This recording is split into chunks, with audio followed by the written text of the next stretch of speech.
નમસ્કાર મિત્રો, હું હરિવર્ધન ચોકસી આપ સૌનું સ્વાગત કરું છું. મિત્રો, આજના વિડીયોમાં આપનું ખૂબ ખૂબ સ્વાગત. મિત્રો, શ્રાદ્ધ પક્ષ ચાલે છે અને શ્રાદ્ધનું નામ સાંભળીને એટલે આપણે આપણા પિતૃઓ યાદ આવે. પિતૃઓ યાદ આવે ને એટલે આપણે કંઈક ને કંઈક તકલીફોની શરૂઆત થાય.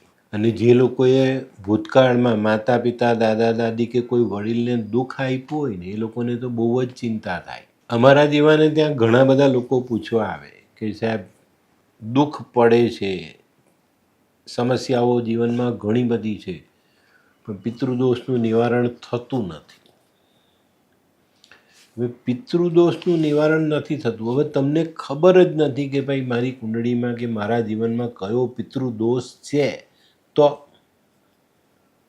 અહીંયા ખાસ ધ્યાન રાખો, બરાબર.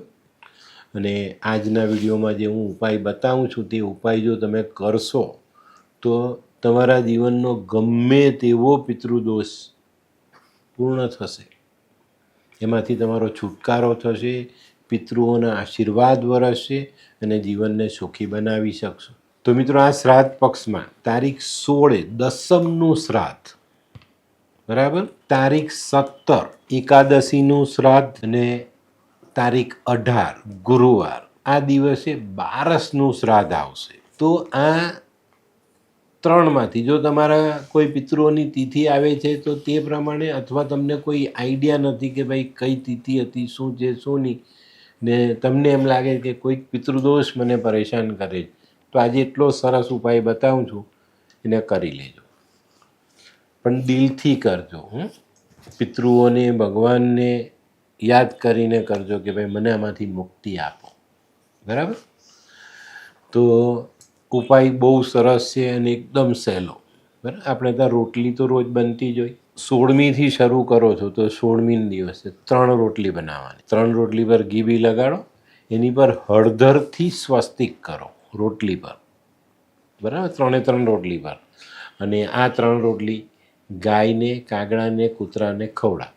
16, 17 ને 18 આ 3 દિવસ જો તમે આ ઉપાય કરો છો ને તો તમારા જીવનનો ગમે તેવો પિતૃદોષ છૂટો થઈ જાય.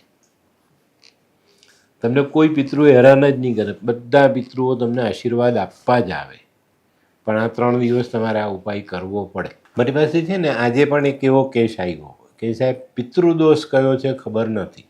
તો આવા લોકોએ આ રીતના ઉપાય કરવા જોઈએ અને આનાથી તમને જે પાપમાંથી છુટકારો મળે છે, તમારા પિતૃઓ ખુશ થાય છે, એમના આશીર્વાદ મળે છે, એની તમે કલ્પના પણ નથી કરી શકતા.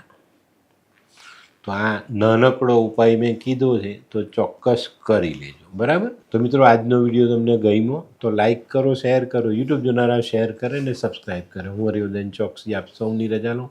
ફરી મળીએ નવા વિડીયોમાં નવી જાણકારી સાથે. તો ચાલો બદલીએ. નમસ્તે.